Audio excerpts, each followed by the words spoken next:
நாளைக்கு அப்புறம் இப்பதானே நீங்க எனக்கு கிடைச்சிருக்கீங்க. ஆமா செல்லம். இதே மாதிரி சாமி கிட்ட போன எங்க அம்மா திருப்பி கிடைப்பாங்களா?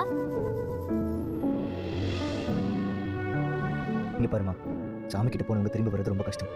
உனக்கு அம்மா அப்பா இனிமே எல்லாமே நான் தான். நான் எப்படி உங்களை அம்மான்னு கூப்பிடுறது?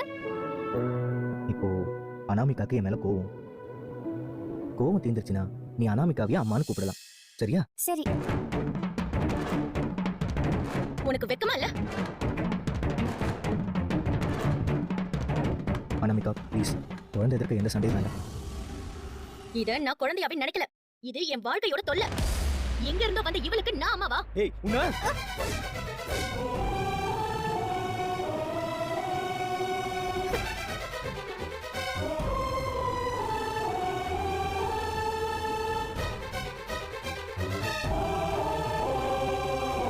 அடி விஜய், ஏன் நிறுத்திட்ட?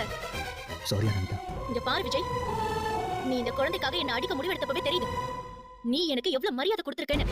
ஆனா ஒரு விஷயம் நல்லா ஞாபகம் வச்சுக்கோ, என்னைக்குமே இவன் நமக்கு குழந்தையாக முடியாது.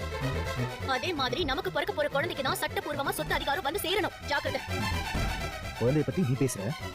அப்பயே கூட வந்து பொண்டாட்டியா வாழ்ந்த மாதிரி என்னைக்காவது ஒரு நாள் அன்பா அனுசரணையா பேசிருக்கியா? கல்யாணத்துக்கு முன்னாடி என் மேல இருந்த லவ் கல்யாணம் ஆன மறுநாளே செத்து போச்சுல. புருஷனா உங்களுக்கு என்ன ஏடிஎம்? காசு வேணா வந்து வாங்குவீங்க, ஆனா அன்பா ஒரு வார்த்தை பேச கூட மனசு இருக்காதுல்ல, அப்படிதானே? அவனுக்கு ஒரு பிரச்சனைனா அது நம்மளோட பிரச்சனை நினைக்க தோணாதுல்ல. இத பாரு, எது எப்படியோ இத்தனை நாள் போனது போகட்டும். இனிமே நல்லபடியா வாழுவோம். இந்த குழந்தைய சரோஜினி மேடம் இல்லத்துக்கே அனுப்பிடு. என்னால அனுப்ப முடியாதா அனாமிகா? இத பத்தி பேசுறதுக்கு நான் ரெடியா இல்ல. இப்போ அப்படிலாம் என்னால விட முடியாது விஜய். எனக்கு நடந்த அநியாயத்துக்கு நீ கண்டிப்பா பதில் சொல்லிதான் ஆகணும். பாரு அனாமிகா, சத்தியமா மனசறிஞ்சு நான் எந்த தப்பும் பண்ணல. நடந்த தப்பு எனக்கே தெரியாம நடந்ததுதான். நீ என்ன தண்டனை கொடுத்தாலும் நான் ஏத்துக்கிறேன். தப்பு செஞ்சுட்டு எவ்வளவு சேஃபா கேம் ஆடுறீங்க? உனக்கு எவ்வளவு வலி இருக்கு? அதே பெயின் தானே எனக்கும் இருக்கும்.